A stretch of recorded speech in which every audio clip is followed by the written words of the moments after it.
Hey guys, welcome back. Well, in this little video, I want to show you right quick what I do to get a Gleaner R72 combine ready for wheat harvest. And this is actually the first time I'm going to be doing wheat with this machine. I do rye every summer. We got, usually about 20 acres of rye that we put out. But sure enough, talked to a neighboring farmer just south of me, and he's got about 23 acres of wheat, and he was wondering if I might be able to take and do it for him. And I told him I should be able to, because like I told him, I've got to get this thing set for rye anyway, and it's basically the same exact thing as doing wheat. But like I say, just figured I'd do a quick video showing what all I do, getting it ready for wheat. And I will probably be posting this video, or at least linking to it, on a couple of different Gleaner Combine Facebook groups that I'm on. And so how I do it is I usually start up here on either the front right or over on the front left, whichever, it don't matter. And just start here and just work my way around up to the opposite corner. And so first thing I got to do is get up in here on the feeder house and change this speed lock plate right here. So I'm going to grab my wrenches and show you how I do it. Okay, and what you want to do is you want to loosen up these bolts.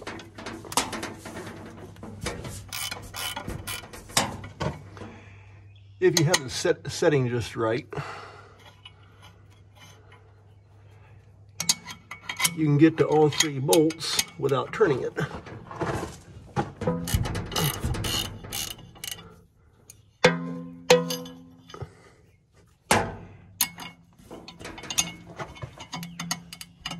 And what this does is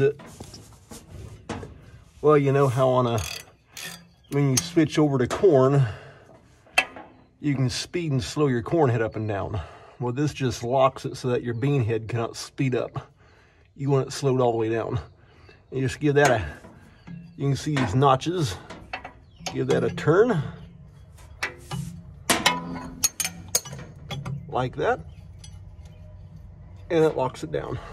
I had to find my wrench. Then just tighten the bolts back up.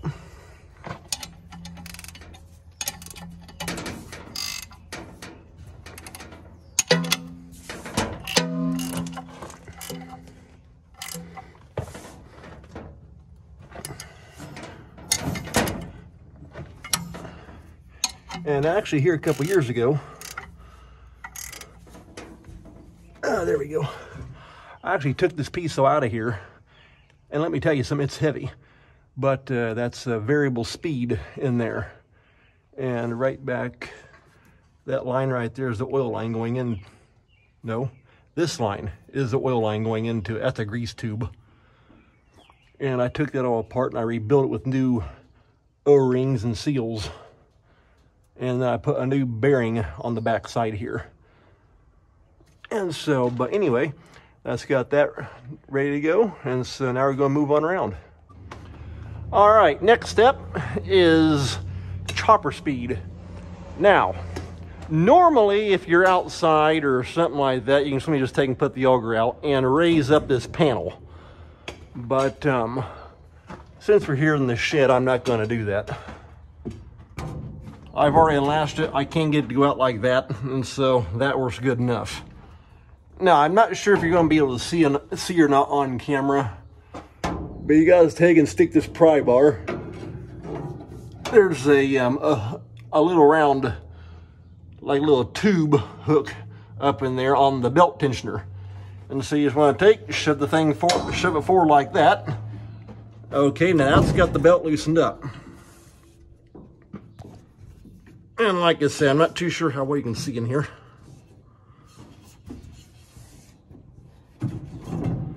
But okay, you want to take it off that pulley right there. And as you can see, it's a double pulley right here. Here you got small, then it jumps up to a big one. And you want to put that on the big pulley, like that. And when it goes on the big pulley, it does not go onto that idler. That's only for on the slow speed when you're sitting up for corn. And then you just let back on your pry bar, take it back down. Now the chopper's sped up.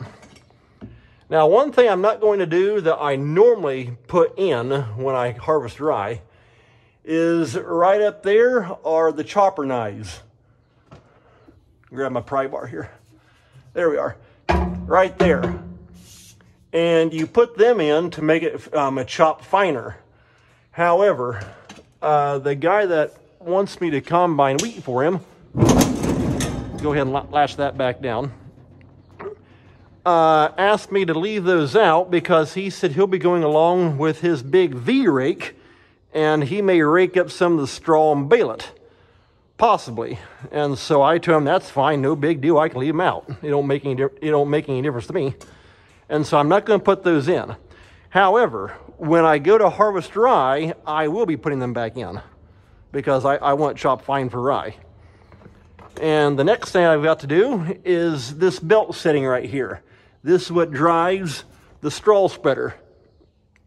And so I'm going to grab me a 2x4, and that way I can throw it underneath the idler, and we'll get that straw spreader changed over. And we'll jump up inside the engine compartment. There we go. That's the public noise maker, the old Cummins M11. All right, what you want to do is take and step on this. This here's your tensioner. Step down on that part right there. And you can see you got big, small on your pulley settings. And of course, right now I'm actually switching from corn from last fall over to wheat, which is a basic setup of running beans as well. But take the belt off right there, give a little more slack, and then usually what I'll do is I'll just take and drop it clear in behind that off the pulley. Put a 2x6 right there, that way that thing can't just drop completely down. And now I'll jump down on that end and move the belt from the small side up to the big pulley. Okay. There we go, from small up to big. Now we're ready to hop right back up there and put it on the small pulley up there on the driven side. And now that'll have the straw spreader ready to go.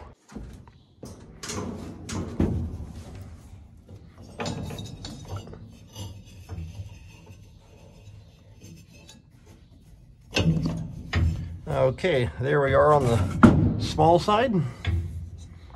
Put that one on right there. Over top of this, under this one here, and then just let your foot back up on that tensioner. That's got it. That's got the straw spreader sped up. And since I'm up here with the engine, I went ahead and jumped up here on here behind it. I want to take and pop open this rotor door. Get the big latch tripped. Go ahead and get that picked up and take a look inside. There we go.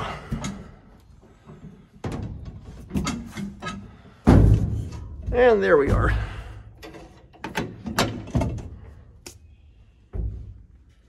A little dirty inside, but that can be expected.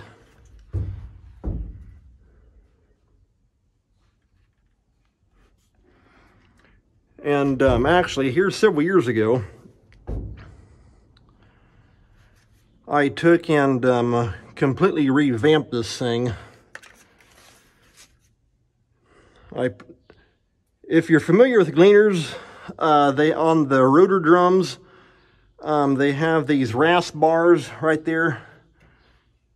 And this is what they call a CDF rotor. So it's a solid drum, like on our R72 down there. That's actually got a an 8-bar open rotor, and so there's no actual drum. It's all hollow. But this here is solid, called a CDF, which is actually what all your newer Gleaner combines run anyway, is a CDF rotor. And it's got 6 rows of rasp bars compared to an open drum style that has 8 rows. But anyway, what I did was I took the rotor out and replaced all these rasp bars with what they call a hardened trimp bar, and it's a place out of Seymour, Indiana. And what he does, he takes old rasp bars, and I think he actually does it for all makes and models, and any machine, and he'll rebuild them with tungsten, which is a whole lot better. And so I did that.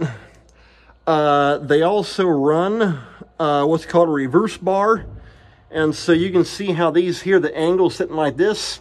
A reverse bar, the angle would be like that. This one here had 4 reverse bars. I took all 4 of them out and replaced them with forwards. And what that does, it actually frees up horsepower. I had a guy tell me each reverse bar takes approximately 7 horsepower to run. And so I took the reverse bars out, and I also took and put a Sunnybrook sweep kit in. That would be that piece right there. There's one, and over here at the end, right in front of the chopper, is one also. This right here I put in, it can helps to stop stuff from going right around the corner into the chopper, which is right there. That's the end of the drive shaft. And so I can tell you one thing, it made a big difference in green stem beans. It made, and that kind of stuff. I also put in what's called steep pitched helical bars, and it just helps with transitioning everything over. Because before with, get my light set, with just the regular helicals, approximately from this side of the concave over to about the middle, as your crop mat would come up, the right half of that would go around and it would get re-threshed again through the left-hand side over here before it got transitioned over into the separating part of the rotor cage. But putting the steep pitched in, what that did is it takes and it transitions the entire crop mat as it comes up. It transitions the entire crop mat over into the separating side, thereby freeing up horsepower and performance. And so I did that, and so that, like I say, it made a giant difference in the thing. And down here on the bottom of the concave, if I can get my light down there, you got these 2 big eye bolts, which is actually, as you open and close your concave, that's where it pivots also. And however, you can also adjust it. And right there, I'm not too sure how we can see that, right there at the end of my finger is a little tab. There's one each end. There's one down there also. And they got numbers. I went and I lowered the bottom of the concave all the way down to the maximum opening. And that way you basically, it creates like a wedge shape. And so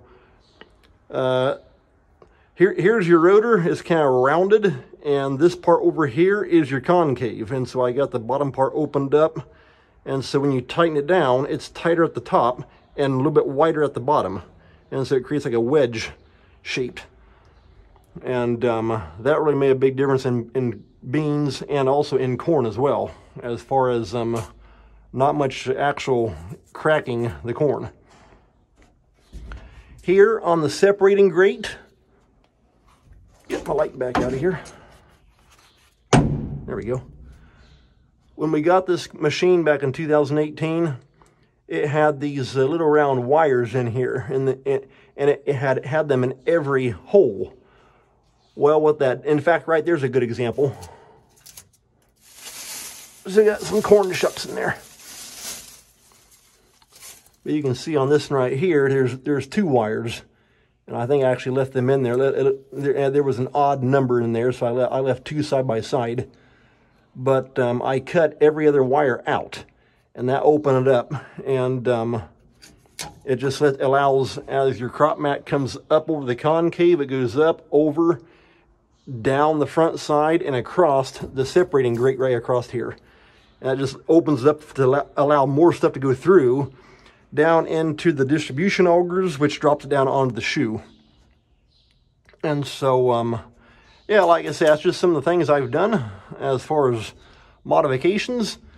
And like I say, it's really helped this machine perform. And so I'm going to get back out of here. And so far, I like everything I see, nothing wrong.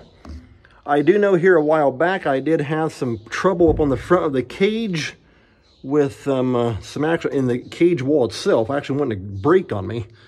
And I know I welded that all up, and so far we're still good to go up there. In fact, I may jump up there and just take a look and show you. But as far as everything here on the back, we all look good. Okay, over here on the right hand side now, this here is your 2-speed gearbox, which all combines have. In fact, I know my neighbor, he has a case. I'm trying to remember what number it is. I think it's an 8120. And most machines have low and high. I think his actually has low, medium, and high. But right now, you pull out like this. Right, there's your diagram.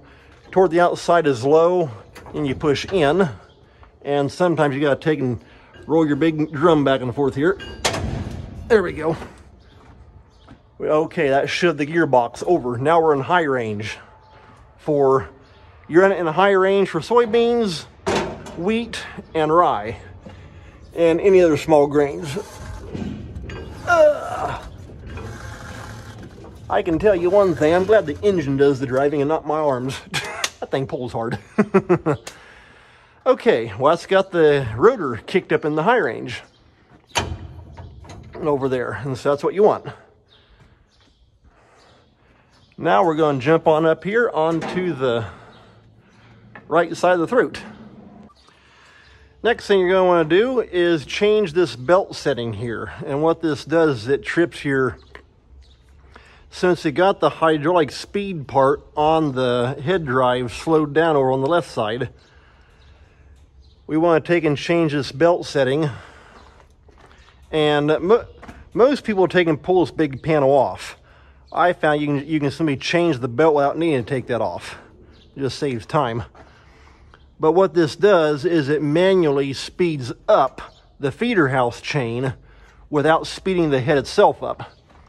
And so because the feeder house chain, the lower and upper feeder house chains drive from back here. And so we're going to take and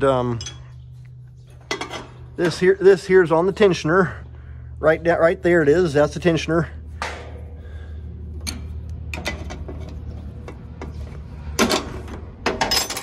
Break that double jam nut loose. And here's where I need a super long extension. We'll get the top one spun up there. All right, that's got the top one off. I'll bring you back in while I got that bottom one worked up the top. By the way, you definitely want a gear wrench for this. Once you get that second jam nut up high enough, you can use your impact. You just want to take and run him all the way up the top there. It's basically kind of countersunk but not spun clear off, and otherwise your idler will drop down below. So that's got that. We're going to come down here on the front, take it clear off. Go up here on the back, drop from the big pulley down to the small pulley, and just get it switched over onto the inside like that. Come back to the front and put up on the big one, just like that. Pretty simple.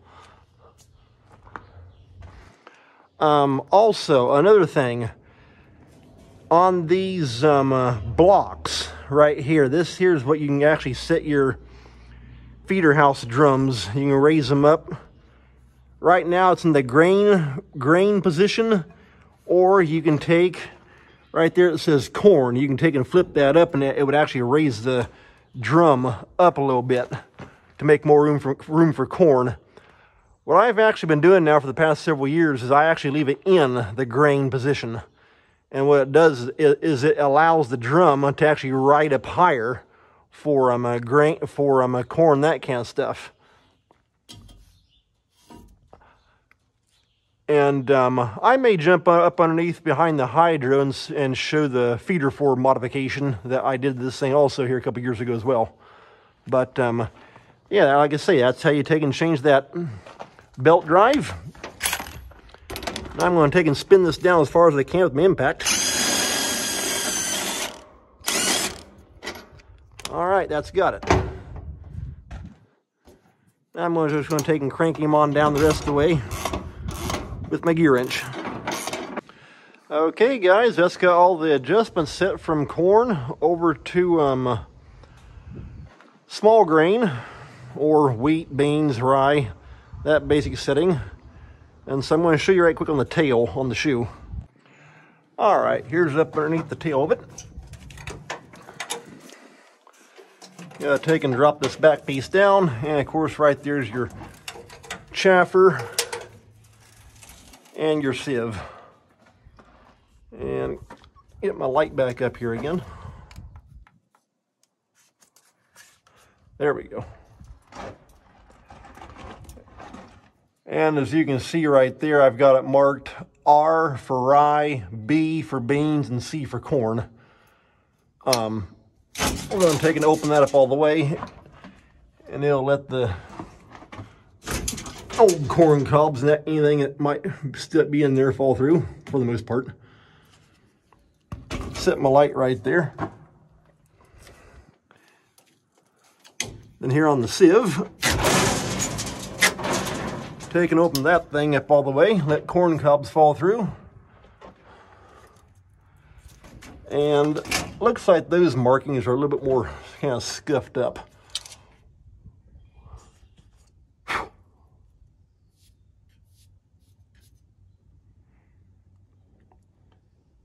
Okay, I can just barely see it. Right there's B. There's a little scratch mark for corn. Looks like clear over there is R for rye. Now, as far as those settings, it's probably going to have to be once I actually get to the field, because I know for rye, I actually keep the chaffer and the sieve pinched down pretty tight. That way it'll clean it good. For wheat, it doesn't need to be quite that fine. And so I'm going to guess probably about maybe about right there or so. Because like I say, right there's for rye, and that's got pinched down. I can just barely get the end of my fingers underneath there, about like that. That's it. But like I say, for wheat though, we'll probably take and bump it up a notch or two, and just have to see what happens. Then up here on the chaffer, probably run in between rye and the bean setting. Just have to see. But yeah, that's what it looks like. And like I say, it's got some old junk in it from last fall, which is pretty typical. But yeah, like I said, just thought I'd show you as far as getting a Gleaner combine set for, or getting it switched from corn over to wheat. And like I say, it's all the same settings as you would run for soybeans as well, other than the chaffer and sieve clearances and that kind of stuff. You gotta adjust for those grain and that kind of thing. But other than that, though, all the main settings are the same between beans, wheat, and rye. I will go ahead and jump up underneath there and show you the modification that we did to the throat. I'm going to take and drop these bottom doors. And I'm going to grab my creeper and my light, and I'll jump up underneath there and show you right quick. All right, here we are up underneath the thing. Right here is your hydro. That's the hydro gearbox. And, well, right underneath there is the left-hand front tires. But you see this floor right here. We actually put this in here several years ago. In fact, I think it's actually the year after we bought this thing. So I think it might have been in 2019, if I remember correctly. But the original floor here for the throat, right underneath, right above this pan, is the front drum of the upper feeder house chain. And it runs right up this way, going up into the bottom of the rotor that I showed you. And what Gleaner did when they made the machine is the floor, because right in front of this is where the throat is pivoting on the machine. And so you got your front feeder house and your upper feeder house.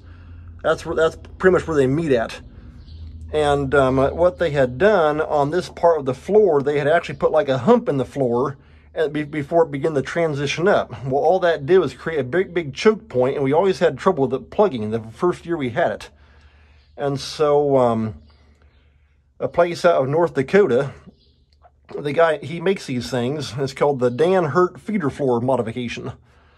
And what it does is you cut out the old floor, you put this new floor in. And as you can see, it just comes straight in from the throat and then angles and goes straight up. There's no hump in the floor, no choke point. And what I also did, I didn't drop the door here down to show you, that's too much hassle. But the front drum of the upper feeder house chain was an 8-inch drum. I actually dropped it to a 7-inch, and that way it gains that much more room for crop material and that kind of stuff. And also on the back of the throat, you cut the outside edges of the throat floor, and you actually push that down, thereby opening it up even wider. And after we did that, it made a world of difference. And so hardly ever plug, unless you happen to get into grass, that kind of stuff. I mean, that's like trying to cut rope, so you can pretty much count on wanting to plug then. But now, hardly any plugging at all. And once I saw how well it did on this machine, I actually did it on our R72 as well, and it made a new machine practically. So I'll try and show what the back of the throat looks like up underneath, where we actually lowered the throat floor, and show that to you as well. Okay, let me show you here right quick on the throat. Not sure how well you can see the throat with it being, I lowered it down earlier, so it's not up real high. But you can see right here where we cut, and the back of the throat floor, you can actually get a replacement piece, which is actually thicker through Agco. And it jumps it from 1/8 inch up to 1/4 inch thickness. And that's what we did there, because it got the back of the throat floor began to wear through. And you might be able to see it over on that side up there where you can see where it's been cut and re-welded. Right over there along that seam. And like I say, what you do is you cut on both sides right up through here, and you just lower the back of the throat floor all the way down into this channel piece right here. And like I say, it just opens it up more and opens up your capacity. If I remember correctly, I think I'm pretty sure it was on the R76 that they begin to make them from the factory without that stupid hump in the thing. I don't know, maybe late model R75s, I'm not sure about that. And but yeah, why they put that hump there, I have no idea. But this combine here is a 2002, so it's actually the last year for the R72 before they went to the R75 in 2003. And but yeah, it's been a good machine for us. We've liked it. And so I just figured, well, I'll do a quick video here showing setting a 72 up from or switching it over from corn over to soybeans and small grain, that kind of stuff like that.